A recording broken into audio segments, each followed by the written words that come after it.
మీ business ను develop చేసుకోవాలి అనుకుంటున్నారా? మీ పరపతిని పెంచుకోవాలి అనుకుంటున్నారా? అయితే ఓకే టీవీ ద్వారా ఎల్ బ్యాండ్, ఆస్ట్రన్ band ad, scrolling ad, ad with voice overs, logo bug, video ads ద్వారా మీ యాడ్స్ ను పబ్లిష్ చేసుకోండి. సంప్రదించవలసిన ఫోన్ నెంబర్ 8520917933. ఫస్ట్ అసలు మీ ధైర్యం ఏంటి అని అడుగుతున్నా. ఎందుకంటే చాలామంది అంటే ఇక్కడ కాంగ్రెస్ వాళ్ళు, బీఆర్ఎస్ వాళ్ళు ఎమ్మెల్యేగానే ఓడిపోయినటువంటి బండి సంజయ్ గారు మళ్ళీ ఎంపీ ఎట్లా గెలుస్తారు? గెలిచి ఓడిపోయినా కాదు, ఓడిపోయి గెలిచి ఉన్నాం మేము. మీ ధైర్యం ఏంటి అని అడుగుతున్నా. నరేంద్ర మోడీ గారు సొంత పార్టీ నేతలే మీరు ఓడిపోవాలని కోరుకున్నారన్న మీకు ఏమైనా బాధ ఉందా? సొంత పార్టీ పైసలు ఇచ్చి నన్ను ఓడగొట్టే ప్రయత్నం చేసిన అందుకే బండి సంజయ్ ఓడిపోయినా కూడా గతంలో గెలిచిండు. సార్ చాలా మంది చాలా రకాలుగా మాట్లాడతారు. ఒక పెద్ద బొట్టు పెట్టుకొని జై శ్రీరామ్ అంటే పేదల ఆకలి కడుపు నిండుతుందా? అంటే బండి సంజయ్ హిందూ ధర్మం కోసం పనిచేసినటువంటి వ్యక్తి, పేద ప్రజల కోసం పనిచేసే వ్యక్తి కాబట్టి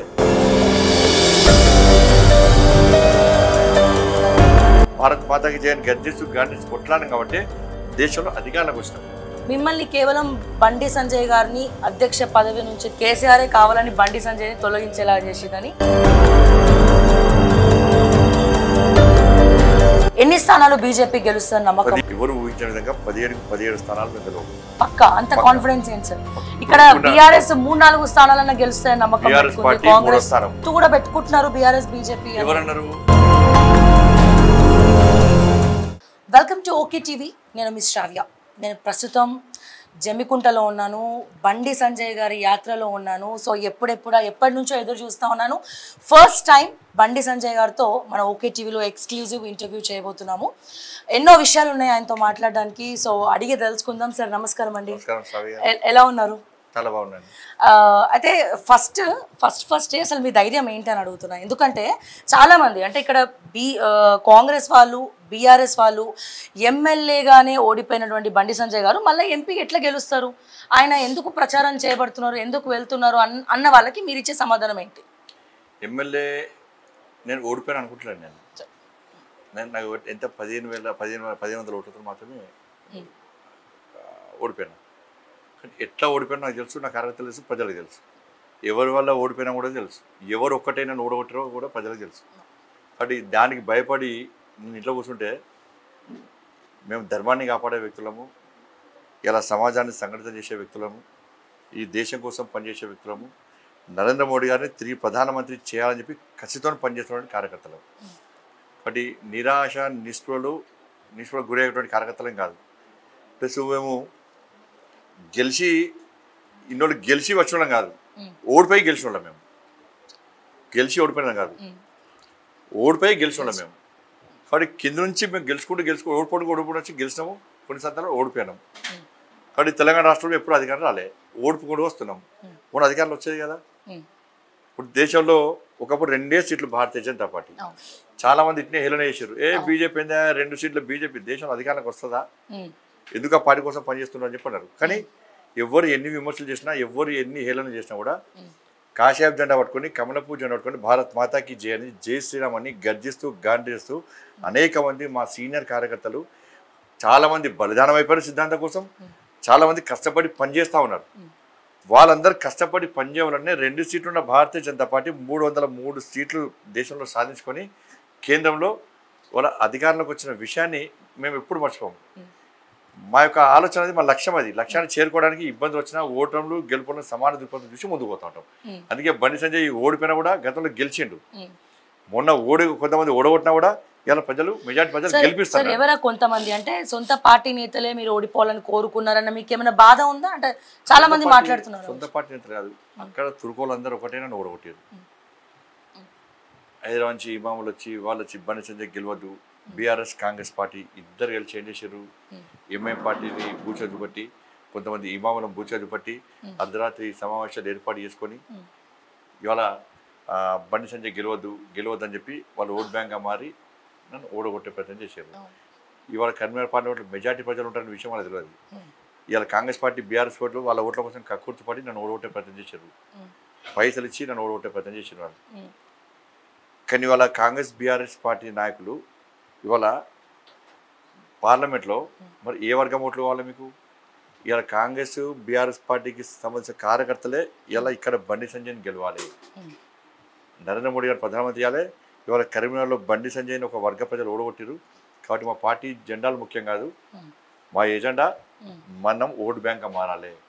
మనం ఓటు బ్యాంక్గా మారి బండి సంజయ్ని గెలిపించాలి. ధర్మం కోసం పనిచేస్తున్నాడు, హిందూ సమాజం కోసం పనిచేస్తున్నాడు, కాబట్టి గెలిపించాలని చెప్పి ఒక ఆలోచనతోని కాంగ్రెస్ బీఆర్ఎస్ పార్టీ కార్యకర్తలు కూడా ఇలా బీజేపీ కార్యకర్తలు కలిసి పనిచేస్తూ ఉన్నారు. సార్ చాలా మంది చాలా రకాలుగా మాట్లాడతారు. ఒక పెద్ద బొట్టు పెట్టుకొని జై శ్రీరామ్ అంటే పేదల ఆకలి కడుపు నిండుతుందా, ఆకలి కేకలు బీజేపీ వాళ్ళకి వినబడుతుందా అని అంటున్న వాళ్ళకి మీరు ఇచ్చే సమాధానం ఏంటి? జై శ్రీరామ్ అనే నినాదం మళ్ళీ స్ఫూర్తి నింపుతుంది, మళ్ళీ ఒక ధైర్యాన్ని కలిగిస్తుంది. దేనికోసం ధైర్యం అంటే ఇవాళ బీఆర్ఎస్ పార్టీ తెలంగాణ రాష్ట్రంలో అధికారాన్ని కొనసాగించి పేదల బతుకులను బర్బాద్ చేసింది కాబట్టి, పేద బతుకులను నాశనం చేసింది కాబట్టి, ఇచ్చిన హామీలు నెరవేర్చక ఈ తెలంగాణ రాష్ట్రాన్ని అప్పుల పాలు చేసింది కాబట్టి, పుట్టబోయే పిల్లల మీద అప్పులు చేసింది కాబట్టి, ఇలా అటువంటి పార్టీని ఆ కుటుంబ పాలన, అవినీతి పాలన, రజాకారుల పాలన, నయా నిజాం పాలన ఎదుర్కోవాలంటే మా లోపల జోష్ రావాలి. ఆ రాముని తలుచుకొని, ఆ మోడీ గారిని తలుచుకొని జై శ్రీరామని గర్జిస్తూ కొట్లాడినాం కాబట్టి, మేము కాషాయ జెండా కమలపూ జెండా పట్టుకొని కొట్లాడినాం కాబట్టి, మా కార్యకర్తలు గర్జిస్తూ గాంధీస్తూ ధైర్యంతో కొట్లాడింది కాబట్టి ఇవాళ బీఆర్ఎస్ పార్టీ గద్దె దిగింది. వాళ్ళ ఈ దేశాన్ని ఇన్ని సంవత్సరాలు సర్వనాశనం చేసి అవినీతి కుంపటితో మునిగిపోయింది కాబట్టి కాంగ్రెస్ పార్టీ వ్యతిరేకంగా చేసామని, వందే మాత్రమని, భారత్ మాతాకి జయని గర్జిస్తూ గాంధీస్తూ కొట్లాడినాం కాబట్టి దేశంలో అధికారంలోకి వచ్చినాం. అంటే వీళ్ళు అన్నంత మాత్రాన జై శ్రీరామ్ అనే నినాదాన్ని పక్క పెట్టము, భారత్ మాతాకి జై వందే మాతరం అనేటువంటి గర్జించే విధానాన్ని పక్క పెట్టము. సార్ మీకు బాధ అనిపించింది అంటే మీరు ఒక మాస్ లీడర్గా ఎదిగారు. బండి సంజయ్ ఒక పిలిపిస్తే కొన్ని లక్షల మంది ఊరుకొస్తారు మీకోసం. అటువంటిది అంటే మిమ్మల్ని కేవలం బండి సంజయ్ గారిని అధ్యక్ష పదవి నుంచి తీయడం వల్లే బీజేపీ తెలంగాణలో 30 సీట్లు దాదాపుగా కోల్పోయిందని చెప్పి, ఇది నేనంటున్న మాట కాదు, ఎవరంటున్న మాట కాదు, తెలంగాణ ప్రజలు చాలామంది అనుకుంటున్నటువంటి విషయం. సో దీన్ని ఏ రకంగా పరిగణలోకి తీసుకోవచ్చు? బండి సంజయ్ ఉన్నా లేకున్నా కూడా భారతీయ జనతా పార్టీ ఒక వ్యక్తి ఆధారితంగా పనిచేసినటువంటి పార్టీ కాదు. ప్లస్ బండి సంజయ్ నేను కాదు, నాతో పాటు అనేక మంది కార్యకర్తలు కూడా చాలామంది గతంలో లక్ష్మణ్ గారు అధ్యక్షులు ఉండే వారి సర్వర్ పనిచేశారు. వారి హాయిలోనే 4 ఎంపీ స్థానాలు గెలిచాం. కిషన్ రెడ్డి గారు వారి స్థాయిలో వారు పనిచేశారు. దత్తాత్రేయ గారు, ఇంద్రస్ రెడ్డి గారు, వి రామారావు గారు, బంగారు లక్ష్మణ్ గారు, విద్యాసాగర్ గారు, ఇట్లా చాలామంది నాయకులు, రామచంద్ర రెడ్డి, చాలామంది నాయకులు పనిచేశారు. కాబట్టి బండి సంజయ్ ఉంటేనే పార్టీ నడవాలి, బండి సంజయ్ ఉంటేనే పార్టీ ఉంటుందని చెప్పి మూర్ఖత్వపు ఆలోచన మాలాంటి కార్యకర్తలకు ఉండదు. మేము మళ్ళీ చెప్తున్నాం, సిద్ధాంతం కోసం పార్టీ కోసం పనిచేసే కార్యకర్తలు. ఇలా బండి సంజయ్ని మార్చాడు, కానీ బండి సంజయ్ ఇంట్లో కూర్చోలే, కార్యకర్తలు ఇంట్లో కూర్చోలే, నాయకులు ఎవరు ఇంట్లో కూర్చోలే. అదే విధాన్ని కొనసాగిస్తున్నాం. కానీ ఇలా కాంగ్రెస్ పార్టీతో పాటు కొన్ని పార్టీలు దీన్ని బూచిగా చూపెట్టి మాకు వచ్చే అధికారాన్ని వాళ్ళు కొట్టుకపోయిన విషయం వాస్తవం. ప్రజల లోపల ఆలోచన ఉన్నది. ఎందుకంటే బండి సంజయ్ నేను రాష్ట్ర అధ్యక్షుడు చేసిన తర్వాత నేను కొట్లాడిన విధానం, బీఆర్ఎస్ పార్టీ ఈ కుటుంబ పాలన అవినీతి పార్టీ వ్యతిరేకంగా కొట్లాడిన విధానాన్ని చూసినాక ప్రజలు వాళ్ళ అభిమానం చూపెట్టే ప్రయత్నం చేశారు. నేను 150 రోజుల పాటు పాదయాత్ర చేసిన, 1600 కిలోమీటర్లు పాదయాత్ర చేసినాం. ప్రజలకు ఎక్కడ ఇబ్బంది వచ్చినా కూడా ఇవాళ అర్ధరాత్రి అని చూడకుండా కూడా రాత్రి పోయి స్పందించి యుద్ధం చేసినటువంటి సందర్భాన్ని కూడా తెలంగాణ ప్రజలు చూశారు. ప్లస్ మా కార్యకర్తలను కాపాడుకునేటువంటి ప్రయత్నంలో కానీ, తెలంగాణ ప్రజలను కాపాడుకునే ప్రయత్నంలో కానీ, ఇలా బీఆర్ఎస్ పార్టీ నాయకుల మెడలు వంచేటువంటి విధానం చూసినాక ప్రజలు భారతీయ జనతా పార్టీ పట్ల సానుకూలంగా వివరించారు. ప్లస్ కేంద్రం యొక్క సంక్షేమ పథకాలు ప్రజలకు వివరించే ప్రయత్నం చేస్తాం. నరేంద్ర మోడీ తెలంగాణ రాష్ట్రానికి చేస్తున్న అభివృద్ధి సహకరిస్తున్న విధానాన్ని ప్రజలకు వివరించడం సక్సెస్ అయినా మేము. అయితే సార్ రోజు ఉదయం అంటే మార్నింగ్ న్యూస్లో నేను మీ టాపిక్ వచ్చినప్పుడు మాట్లాడినప్పుడు కొంతమంది మా వ్యూవర్స్ కమెంట్స్ పెడతా ఉంటారు. 2 కారణాలు. ఒకటేమో కేసీఆరే కావాలని బండి సంజయ్ని తొలగించేలా చేసిందని ఒకటి ప్రచారం, ఇంకోటి కేవలం బీసీ అనే వివక్షతోనే బండి సంజయ్ గారిని తప్పించే ప్రయత్నం చేసిరని. రెండిట్లో మీరు ఏదైనా నమ్ముతున్నారా? బాధపడిన సందర్భాలు ఏమైనా ఉన్నాయా దీని గురించి? భారతీయ జనతా పార్టీ అన్ని వర్గాల కోసం పనిచేసే పార్టీ. ముస్లింలకు వ్యతిరేకం అన్నారు. ఈ దేశంలో అబ్దుల్ కలాం గారిని, ఒక మైనార్టీకి సంబంధించిన మైనార్టీ సమాజానికి సంబంధించిన వ్యక్తిని కూడా రాష్ట్రపతి చేసిన ఘనత భారతీయ జనతా పార్టీది, నరేంద్ర మోడీ గారిది. ఒక ఎస్సీ సామాజిక వర్గానికి సంబంధించిన రామ్నాథ్ కోవింద్ గారిని రాష్ట్రపతి ఇచ్చేటువంటి ఘనత భారతీయ జనతా పార్టీ నరేంద్ర మోడీ గారు. ఒక ఎస్టీ సమాజానికి సంబంధించినటువంటి ద్రౌపది ముర్ము గారిని రాష్ట్రపతి ఇచ్చేటువంటి ఘనత భారతీయ జనతా పార్టీది నరేంద్ర మోడీ గారు. ఈ దేశంలో గతంలో కాంగ్రెస్ పార్టీ ఎప్పుడు కూడా ఈ విధానాన్ని అనుసరించలేదు. పేద ప్రజలకు వ్యతిరేకంగా గురించిన పార్టీ కాబట్టి 27 మంది బీసీ ఎంపీలను మంత్రులు చేసిన ఘనత భారతీయ జనతా పార్టీ. 12 మంది ఎస్సీ ఎంపీలను మంత్రులు చేసిన ఘనత భారతీయ జనతా పార్టీది. 8 మంది ఎస్టీ సామాజిక వర్గానికి సంబంధించినటువంటి ఎంపీలను మంత్రులు చేసిన ఘనత భారతీయ జనతా పార్టీది. అగ్రవర్ణాల్లో పేదలకు రిజర్వేషన్ సౌకర్యం కల్పించినటువంటి పార్టీ భారతీయ జనతా పార్టీ. కాబట్టి ఈ వర్గము ఆ వర్గము కాదు, ఏ వర్గానికి అన్యాయం జరిగినా కూడా భారతీయ జనతా పార్టీ ఏవైతే అన్యాయానికి గురైనో ఆ వర్గానికి అందుబాటులో ఉండి వాళ్ళకి అండగా ఉండే పార్టీ భారతీయ జనతా పార్టీ. ఇలా ఒక బీసీ వ్యక్తి దేశ ప్రధాని అయ్యాడు, ఒక బీసీల కోసం ఆలోచించిందా? ఈ దేశంలో పేద ప్రజల కోసం ఆలోచిస్తున్నాం. ఇలా డబుల్ బెడ్రూమ్, ఇలా ప్రధానమంత్రి ఆవాస్ యోజన కింద ఇళ్లను మేము ఇచ్చినాం. 3 కోట్ల మందికి ఇల్లు కట్టించినాం మనం. బీసీలకు, ఎస్సీలకు, ఎస్టీలకే ఇల్లా, లేకుంటే అగ్రవర్ణంలో పేదలకు ఇల్లు ఇయ్యమా, లేకుంటే ముస్లిం మైనార్టీ వర్గానికి సంబంధించిన వ్యక్తులకి ఇయ్యమా, బీసీలకి ఇల్లు ఇయ్యమా? అది కాదు కదా. పేద ప్రజలు మాకు టార్గెట్, పేద ప్రజలకు న్యాయం చేయాలి. నేషనల్ హైవే రోడ్డు వేస్తున్నాం, ఏదో ఒక వర్గానికి సంబంధించిన ప్రజలకే రోడ్డు వేస్తున్నాం, అట్లా కాదు. కాబట్టి ఎక్కడైతే ఇబ్బంది పడుతుందో ఆ ప్రజలకు న్యాయం చేకూర్చాలని చెప్పి ఏదైతే బాబాసాహెబ్ అంబేద్కర్ ఈ దేశంలో రాజ్యాంగాన్ని నిర్మించి రాజ్యాంగం రచించి అణగారిన ప్రజలను ఇలా ఉన్నత స్థాయికి తీసుకురావాలి, అణగారిన వర్గాలకు న్యాయం చేయాలని చెప్పి అయితే మంచి స్ఫూర్తిదాయకమైన ఒక సందేశాన్ని ఇచ్చిండో దానికి అనుగుణంగా ఏ వర్గం ప్రజలైనా ఇబ్బంది పడే ప్రజలను మనము దరి చేర్చుకోవాలి, వాళ్ళకి న్యాయం చేయాలని చెప్పి ఆలోచన. ఇప్పుడు అగ్రవర్ణాలు అంటారు, వాళ్ళ చిక్కరపల్లి చౌరస్తాలో, నల్లకుంట చౌరస్తాలో, క్రాస్ రోడ్స్లో బ్రాహ్మణ సమాజం ఇలా రోడ్ మీద లేబర్ అడ్డా లెక్క ఇలా ఉన్నారంటే ఇవాళ పేరుకు ఎవరు?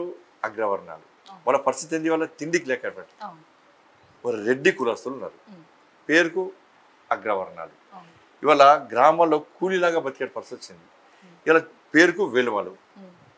కానీ కేసీఆర్ కూడా నేను కేసీఆర్ కుటుంబమే వెలువల. మేము ఇలా కేసీఆర్ పాలనలో ఇలా వెలుమ సామాజిక వర్గానికి సంబంధించి చాలా మంది వెలువలు బికారిగా లేరు. కాంట్రాక్టులు కూడా కేవలం కేసీఆర్ కుటుంబానికి సంబంధించిన వెలుమలు మాత్రమే కాంట్రాక్టులు. కానీ కింది స్థాయి వెలుమ సామాజిక వర్గానికి సంబంధించిన చిన్న చిన్న కాంట్రాక్టుల బతుకు బర్బాద్ అయిపోయింది. ఇలా వాళ్ళు బిల్స్ వస్తలేవు, వాళ్ళు బిచ్చ బతుకైపోయింది వాళ్ళ. ఇలా ఇట్లా అనేక మంది అగ్రవర్ణాల్లో కూడా ఇలా వాళ్ళు కడు బీదరికంతో ఇలా అనుభవిస్తున్నారు వాళ్ళు. బట్ అన్ని వర్గాలు సమానంగా చూస్తాం మేము. అంటే బండి సంజయ్ హిందూ ధర్మం కోసం పనిచేసినటువంటి వ్యక్తి, పేద ప్రజల కోసం పనిచేసే వ్యక్తి. కాబట్టి ప్రజలు ఈ ఆధార బలను మా మీద చూపెట్టే ప్రయత్నం చేస్తున్నారు. సార్ ఇక్కడ ఒక డౌట్ క్లియర్ చేసుకోవాల్సి ఉంది సార్. చాలా మందికి ఉన్నటువంటి ప్రశ్న, మొన్న ప్రతిపక్ష నేతలు కూడా అందరు మిమ్మల్ని క్వశ్చన్ చేయడం జరిగింది. ఇప్పుడు మీరు అన్ని వర్గాలకి సమానం బీజేపీ పార్టీ అన్నారు, ముర్ము గారిని ప్రెసిడెంట్ ఆఫ్ ఇండియా చేశారు. కానీ అదే ముర్ము గారిని అందరినీ పిలిచి అయోధ్య రామ మందిర ప్రతిష్టాపనకు ఎందుకు పిలవలేదు అన్నది ప్రధానంగా ఒక చర్చ మొదలైంది. కొన్ని ఆహ్వానిస్తారు, కొన్ని వాళ్ళకు రాయకపోతే ఇబ్బందులు వస్తాయి, అటువంటి వస్తే రాలేకపోతారు. దాన్ని భూతద్దంలో చూపెట్టే ప్రయత్నం చేయరు.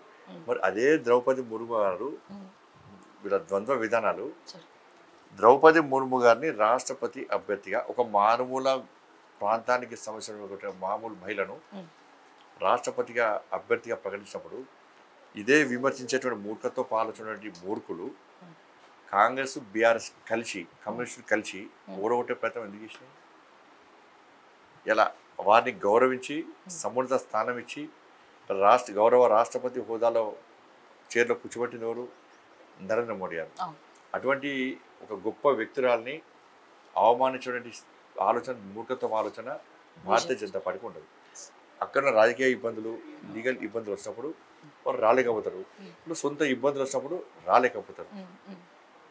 దాన్ని వేరే రకంగా చూపెట్టే ప్రయత్నం చేస్తే ప్రజలు సహించారు. ఇవాళ అయోధ్యలో రామ మందిర నిర్మాణం అనేది ఇవాళ 500 సంవత్సరాల నుంచి ఈ దేశంలోని ప్రపంచంలో హిందూ సమాజం ఎదుర్కొస్తున్నటువంటి అద్భుత సన్నివేశాన్ని నరేంద్ర మోడీ గారి నేతృత్వం చూపెట్టింది. ఇవాళ ఈ కాంగ్రెస్ పార్టీ, కమ్యూనిస్టు, బీఆర్ఎస్ పార్టీలు అనుకుంటున్నారు ఇవాళ అయోధ్యలో రామ మందిరం నిర్మించడం ఆషామాషి విషయం కాదండి. దాని వెనుక అనేక మంది భారతీయ జనతా పార్టీ, హిందూ భావజాలం ఉన్నటువంటి బజరంగ దళ్ కానీ, మా హిందూ వాహిని కానీ విశ్వ హిందూ పరిషత్ కానీ అనేక విద్యార్థి పరిషత్ కానీ ఇట్లా అనేక సంస్థల మా పరివార సంస్థల సంబంధించిన కార్యకర్తల బలిదానం ఉంది. ఇవాళ ఆ రోజు ఆ కరసేవ జరుగుతున్నప్పుడు అంతకంటే ముందు కూడా కరసేవ జరిగినప్పుడు కంటే ముందు కూడా అనేక మంది కరసేవకులు ఈ తెలంగాణ ప్రాంతం నుంచి కానీ దేశంలో వివిధ ప్రాంతాల నుంచి కరసేవ పోయినప్పుడు మూర్ఖత్వం ములాయం సింగ్ జరిపిన కాల్పుల్లో వేల మంది బలిదానం అయిపోయారు. సరయూ నదిలో ఒక 3-4 నెలల పాటు పుట్టలు శవాలు వెళ్ళినాయి, కరసేవకుల శవాలు.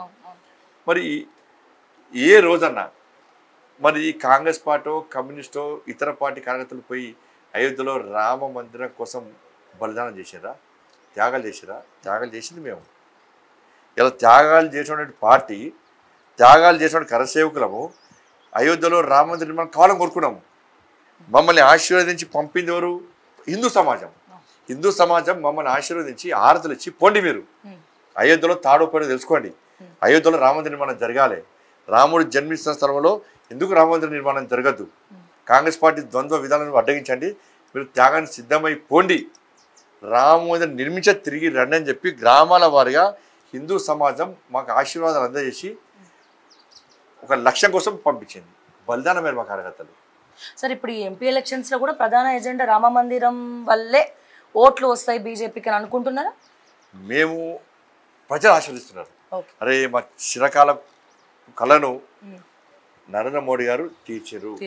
మేము ఎప్పుడు అనుకోలే. చాలా సందర్భాలు చెప్పుకున్నారు అయోధ్యలో రాముడు పుట్టిండట అని చెప్పుకునే వాళ్ళం. కానీ అయోధ్యలో రాముడు జన్మించిన స్థలంలో ఒక రామ మందిరం నిర్మించి ప్రాణ ప్రతిష్ఠ కార్యక్రమాన్ని అద్భుత సన్నివేశాన్ని మేము కళ్ళారా చూస్తాము, నరేంద్ర మోడీ గారు చూపడతాను ఎప్పుడు అనుకోలే. మా జీవితం ధన్యమైంది. అటువంటి మహానుభావానికి అటువంటి పార్టీకి మేము ఎట్టి బస్సులో ఓటేస్తాము.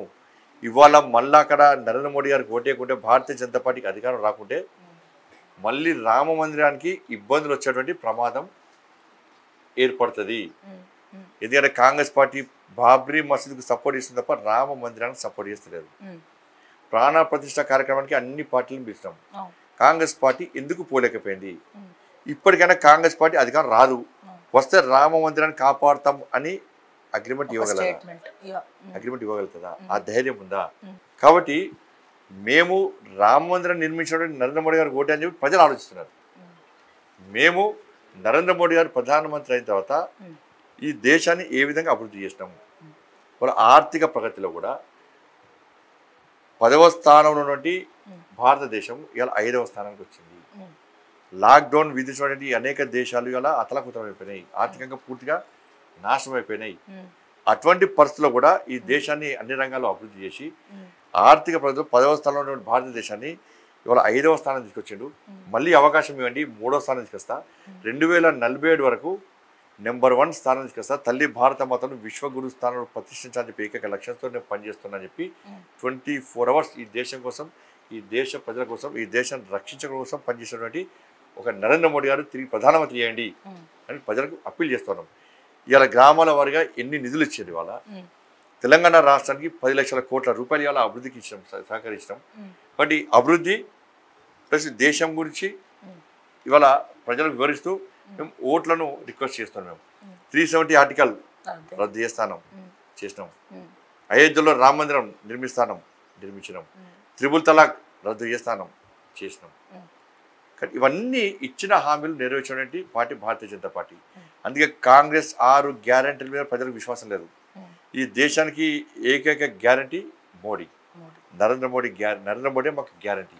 తెలంగాణలో 17 ఎంపీ స్థానాల్లో ఎన్ని స్థానాలు బీజేపీ గెలుస్తుంది నమ్మకం? 17కు ఇప్పుడు మీరు వాతావరణం మీరే చెప్పారు.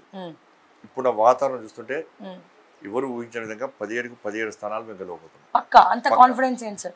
ఇక్కడ బీఆర్ఎస్ 3-4 స్థానాలన్నా గెలుస్తాయని నమ్మకం. బీఆర్ఎస్ పార్టీ 3వ స్థానం, బీఆర్ఎస్ పార్టీ 3వ స్థానం. పోటీ బీజేపీ వర్సెస్ కాంగ్రెస్ ఉంటుంది, ఎందుకంటే అధికారం ఉంది కాబట్టి. ఇది ప్రజలందరూ కూడా ఈ మోడీ ఎన్నికలను ప్రజలు చూస్తున్నారు, దేశానికి సంబంధించిన ఎన్నికలను చూస్తున్నారు. దేశ ప్రధానిగా నరేంద్ర మోడీ గారిని తిరిగి చేయాలనుకుంటున్నాం. కాంగ్రెస్ పార్టీ దేశ ప్రధానిగా ఎవరు చేయాలని చెప్పి చెప్పలేకపోతున్నది. కాబట్టి ప్రధానమంత్రిగా ఎవరు చేయాలని చెప్పలేకపోతున్నది. కాబట్టి కాంగ్రెస్ పార్టీకి ఎందుకు ఓటేయాలని ప్రజలు ఆలోచిస్తున్నారు. ప్రధానమంత్రి నిర్ణయించే ఎన్నికలు ఇవి. కాంగ్రెస్ పార్టీ ప్రధానమంత్రి అభ్యర్థి ఎవరు? చెప్పలేకపోతున్నారు. రాహుల్ గాంధీ గారి పేరు కూడా చెప్పలేకపోతున్నారు వాళ్ళు. అవును. కాబట్టి ప్రజలు ఆలోచిస్తున్నారు. మనం ప్రధానమంత్రి అభ్యర్థులు చెప్పలేకపోతున్నారు. ప్రధానమంత్రి ఎవరు చేయాలో కాంగ్రెస్ పార్టీ చెప్పలేకపోతున్నది. కాబట్టి ఎవరు కొట్టాలి? మేము భారతీయ జనతా పార్టీ క్లియర్గా క్లారిటీ ఇస్తున్నది, మోడీ గారు ప్రధానమంత్రి అని. కాబట్టి పార్టీ కొట్టేస్తాం. సార్ అలాగే ఇప్పుడు ముఖ్యంగా ఇక్కడ ప్రతి ఒక్కరు కూడా అంటే చలో మేడిగడ్డ అని చెప్పి కాంగ్రెస్ వాళ్ళు పోతున్నారు. ఏది మేడిగడ్డ చూపించడానికి లేదు, మేడిగడ్డ ఒక కొంచెం మాత్రమే, ఈ కొంచెం దానికి పెద్ద సీన్ చేస్తుందని చెప్పి బీఆర్ఎస్ వాళ్ళు వెళ్తున్నారు. నిన్న ఆల్రెడీ వెళ్ళొచ్చారు.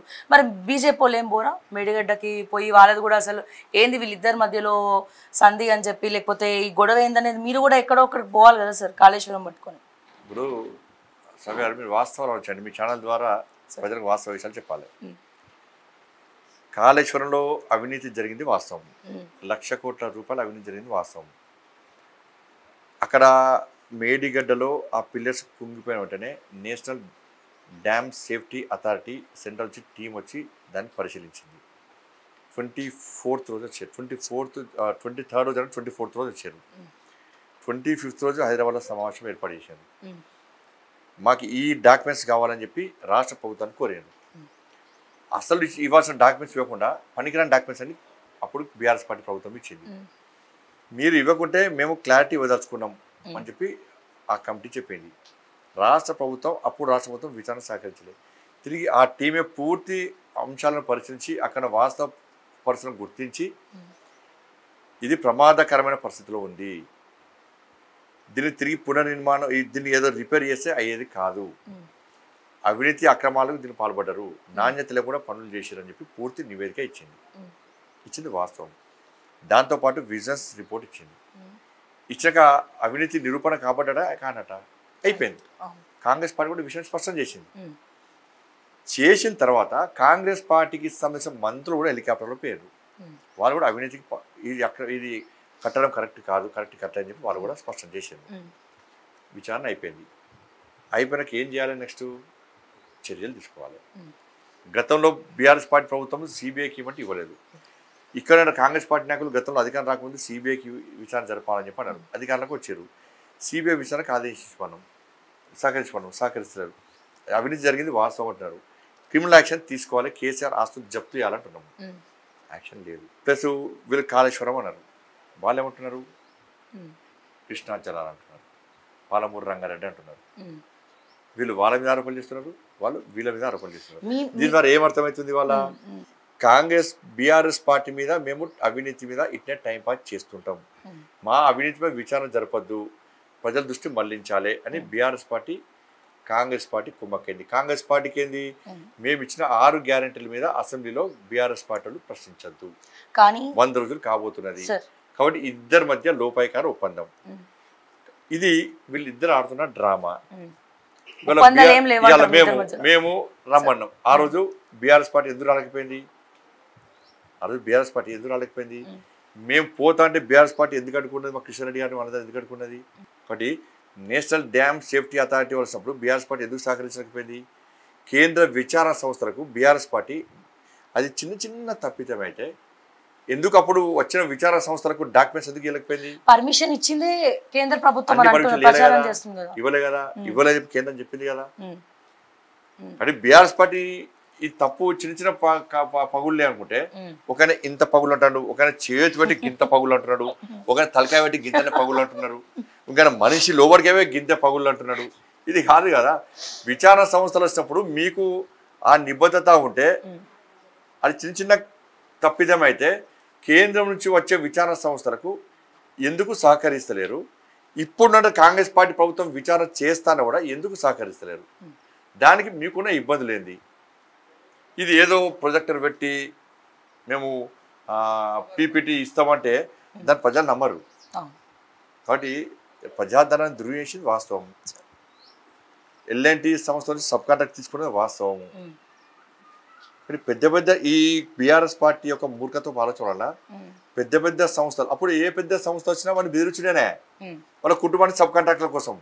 కానీ ఆ పెద్ద సంస్థలు రావడానికి ఇబ్బంది పడుతున్నాయి. వాళ్ళ పెద్ద సంస్థలన్నీ కూడా తెలంగాణకు వచ్చి అభివృద్ధి పనులు చేయడానికి చాలా ఇప్పుడు కూడా ఇబ్బంది పడుతున్నారు. ఎందుకంటే బీఆర్ఎస్ పార్టీ అంత ఇబ్బంది గురి చేసింది. కమిషన్ల పేరుతోని, పర్సంటేజ్ల పేరుతోని, పార్ట్నర్షిప్ పేరుతో ఇబ్బంది పెట్టింది.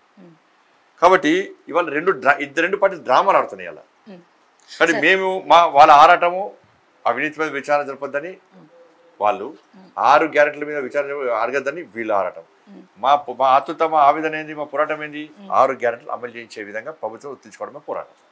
సరే, లోక్సభ తర్వాత ఖచ్చితంగా ప్రభుత్వం పడబోతుందని మీ బీజేపీ నాయకులు మాట్లాడుతున్నారు, బీఆర్ఎస్ నాయకులు కూడా మాట్లాడుతున్నారు. ఏ రకంగా చూడొచ్చు? పడబోతుంది ఎవరు అమలు అంటే మొన్న లక్ష్మణ్ గారు కూడా మాట్లాడారు. అండ్ అట్లనే పడబోతుంది పొత్తు కూడా పెట్టుకుంటున్నారు బీఆర్ఎస్ బీజేపీ. ఎవరన్నారు? నేను మొన్న చెప్పిన, సాగర్ గారు క్లియర్ చెప్పిన, ఇంతకుముందు చెప్పిన, మళ్ళీ మీకు చెప్తున్నా. కేసీఆర్ ఒక పెద్ద డ్రామా ఆర్టిస్ట్. ఆయన నటించాడు, నటనలో జీవిస్తాడు. ఆయన ఊరించుకుంటా సప్పరించుకుంటా మాట చెప్పి తెలంగాణ ప్రజలు కుంభం వచ్చిన యాసతోని భాషతోని ఒక్కొక్కరు బతుకులు బర్బాద్ చేసాడు. స్టోరీలు చెప్పి అదాన్ని అన్నాడు అదే కుంభం వచ్చేయండు. ఆయనకేం పోలే, పొట్టుపొట్టు సంపాదించుకుంటూ కూర్చున్నాడు. ఇలా తెలంగాణ ప్రజల బతుకులు నాశనమైనాయి కదా.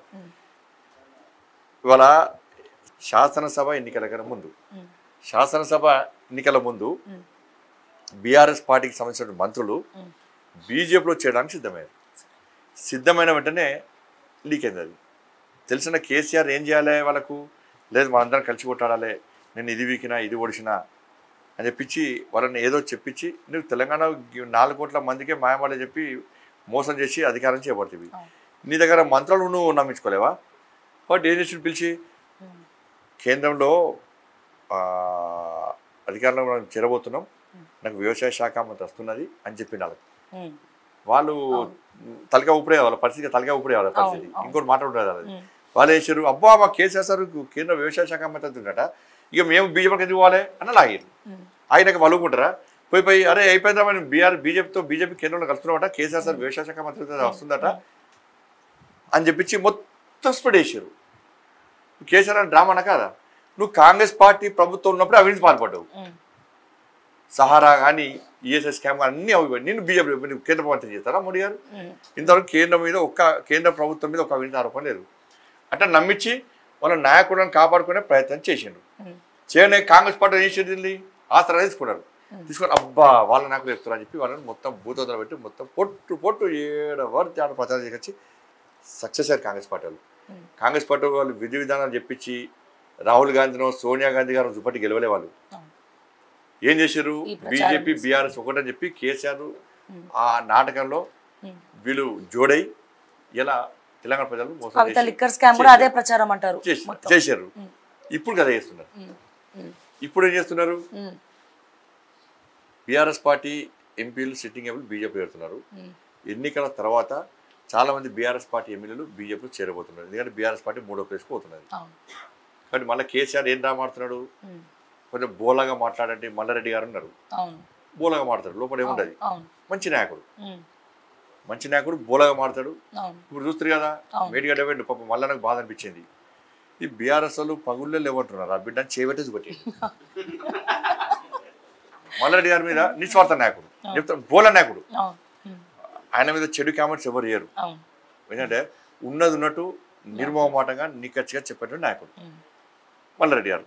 ఇట్లా అని చెప్పి మళ్ళీ మల్లారెడ్డి గారు బండి సంజయ్ ఒక్కటి అని చెప్పకండి. మళ్ళీ మీరు చెప్పి నాకు ఏం పర్వాలేదు, మంచి నాయకులను మంచి అని చెప్పడం నాకేమో అది కాదు. కానీ చేయబట్టే ప్రూవ్ చేసిండు. కాబట్టి అటువంటి నాయకులను పిలిచాడు కేసీఆర్. పిలిచి నాకు ఢిల్లీ నుంచి ఫోన్ వచ్చింది, మనము ఇండియాలో కలుస్తున్నాం అని చెప్పి 1-2 నాయకులు చెప్తే వాళ్ళు వేస్తారు, బయటకు పోయి ఓపెన్గా చెప్తారు. కాబట్టి కేసీఆర్ భాషలో ఏం చెప్పినా మెడకాయ మీద తలకాయ ఉన్నాడు, ఎవ్వడు కూడా మీ పార్టీతో పొత్తు పెట్టుకోడు. ఇంకా ఒక స్టెప్ పైకి వచ్చింది. నేను ఎప్పుడు మాట్లాడండి అట్లా, కానీ మా కార్యకర్తల ఆవేదన ఇప్పుడు చూస్తుంటే, ఎందుకంటే అధికారానికి వచ్చేదే పోయింది. ఇటువంటి ఈ తప్పు ప్రచారం చేయబట్టే ఇటువంటి బస్సులో మోడీ గారికి మేము సీట్లు ఇవ్వాలి, ఇక్కడ నుంచి 17 సీట్లు ఇవ్వాలి. కొంచెం ఘాటు కూడా స్పందించాల్సిన అవసరం ఉంది. కాబట్టి నేను తప్పైనా స్పందించిన. ఏమని చెప్పినా, ఎవడన్నా బీజేపీ బీఆర్ఎస్ పొత్తు ఉంది అని చెప్పి వాళ్ళు వస్తే చెప్పు తీసి కొట్టు అని చెప్పి అన్నా. ఇంతకంటే నేను ఘాటు వ్యాఖ్యలు ఉన్నాయి. అందుకంటే వల్గర్గా ఇదే ఎక్కువ నాకు మాట్లాడు. అంతకంటే వల్గర్ భాష యూజ్ చేసినటువంటి పద్ధతి నాకు రాదు. కాబట్టి ఇది క్లారిటీ, ఫుల్ క్లారిటీ, హై డోస్తో ఇచ్చిన క్లారిటీ.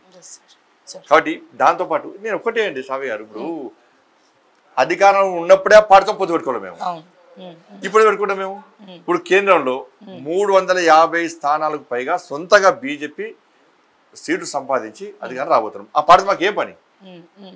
అది ఇంత పార్టీ మాది, ఇంత పార్టీ మాది, ప్రపంచంలో అతిపెద్ద పార్టీ. ఇప్పుడు ఆ పార్టీ ఉంటుందా పోతుందా మునిగిపోయినావా? ఆ పార్టీతో మాకెందుకు పోతుంది? కానీ మేము ఆ పార్టీతో ఎప్పుడు కలిసి పోటీ చేసినాం? మేము చేసినాం. కాంగ్రెస్ బీఆర్ఎస్ ఒకటి, వాళ్ళు కలిసి పోటీ చేసినారు, కలిసి రాష్ట్రంలో అధికారం పంచుకున్నారు, కలిసి దేశంలో అధికారం పంచుకున్నారు, కలిసి ఉద్యమాలు చేస్తున్నారు. ప్లస్ ద్రౌపది ముర్ము గారు మేము రాష్ట్రపతి అభ్యర్థిగా ప్రకటించి ఇద్దరు కలిసి కూడా ఒకటే ప్రయత్నం చేశారు. కలిసి పార్లమెంట్ పోటీ దగ్గర వాళ్ళు ఆందోళన చేస్తున్నారు. కాబట్టి వాళ్ళు ఒకటి, మేం కాదు. సార్ ఫైనల్గా మీరు ఎంపీగా ఉన్నప్పుడు కరీంనగర్కి ఏం చేశారు, ఏమేమి పనులు చేశారు, అండ్ అలాగే ఇప్పుడు ఏం చేయబోతున్నారు గెలిచిన తర్వాత? ఇప్పుడు నేను కరీంనగర్ పార్లమెంట్ సభ్యునిగా గెలిచిన తర్వాత, నా కరీంనగర్ పార్లమెంట్ ప్రజలను గెలిపించిన తర్వాత 12,000 కోట్ల రూపాయలకు పైగా అభివృద్ధి కార్యక్రమాలు చేస్తాం మేము. అనేక నిధులు తీసుకొస్తాం మేము. ప్లస్ కరీంనగర్ పార్లమెంట్ ప్రజలను గెలిపించిన తర్వాత మా కేంద్ర నాయకత్వం రాష్ట్ర అధ్యక్షుని చేసిన తర్వాత ఈ స్ఫూర్తిగా తీసుకొని తెలంగాణ రాష్ట్రంలో భారతీయ జనతా పార్టీ అధికారంలోకి వస్తే తెలంగాణ రాష్ట్రంతో పాటు నా కరీంనగర్ పార్లమెంట్ నియోజకవర్గం యువకులకు కానీ పేద ప్రజలకు ఇంతమంతో న్యాయం చేయొచ్చు, అధికారం తీసుకురావాలని చెప్పి ఒక లక్ష్యంతో పాదయాత్ర చేసి ఎట్లా ఫైట్ చేసినో, ఎట్లా ఇబ్బంది పట్టినో, ఎట్లా కేసులు భరించినో, ఎట్లా జైలుపోయినో కరీంనగర్ పార్లమెంట్ ప్రజలు చూసారు, గుర్తించారు, గమనించారు. కాబట్టి అటువంటి నాయకుడు మాకు కావాలి. రెస్ట్ తీసుకొని ఏసీలో కూర్చొని రెస్ట్ తీసుకొని గ్లామర్ పెంచుకొని పైసలు సంపాదించుకొని కబ్జాలు చేసి అవినీతికి అక్రమాలు పాల్పడే నాయకుడు మాకొద్దు. మేము గెలిపించినటువంటి బండి సంజయ్ మా ఓటుకు విలువ తీసుకొచ్చాడు.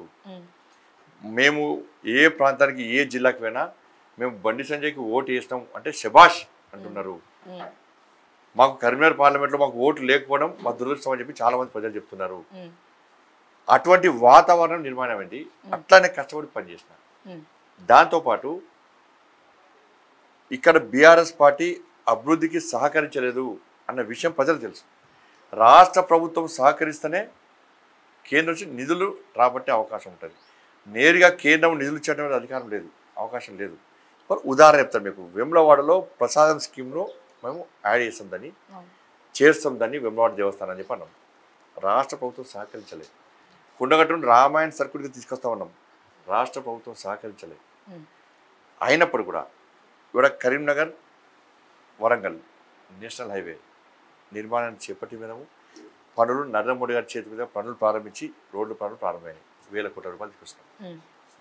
కరీంనగర్ జగిత్యాల రోడ్డు మేము తీసుకొస్తాం, నిధులు తీసుకొస్తాం. మేము సిద్దిపేట ఎల్కతుర్తి నిధులు మేము తీసుకొచ్చినాం, పనులు ప్రారంభమైనాయి. ఎల్కతుర్తి రోడ్ ఆర్ఓబి కరీంనగర్ తీరోడపల్లి ఆవేలి ఆర్ఓబి ఎప్పటి నుంచో దూరుస్తున్నారు ప్రజలు, చాలా ఇబ్బంది పడ్డారు. ఆర్ఓబి మేము తీసుకొస్తాం 100% నిధులతో. రైల్వే స్టేషన్ ఆధునీకరిస్తాం. శాతవరం యూనివర్సిటీ 12B స్టూడెంట్స్ హోదా తీసుకొస్తాం మేము.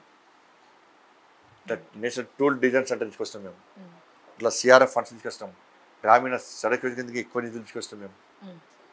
ఇట్లా అనేక సంక్షేమ పథకాలు, అనేక అభివృద్ధి నిధులు మేము తీసుకొస్తాం. ఇవాళ 12,000 కోట్ల రూపాయలకు పైగా నిధులు మేము తీసుకొస్తాం. 2 సంవత్సరాలు కోవిడ్తో పోయింది, లాక్డౌన్తో కరోనాతో పోయింది. అయినప్పుడు కూడా మిగతా కాలంలో మేము ఈ విధంగా వేసినాం. ఇంకా నరేంద్ర మోడీ ప్రభుత్వం ఉంది కాబట్టి ఇది తీసుకురాగలం మేము.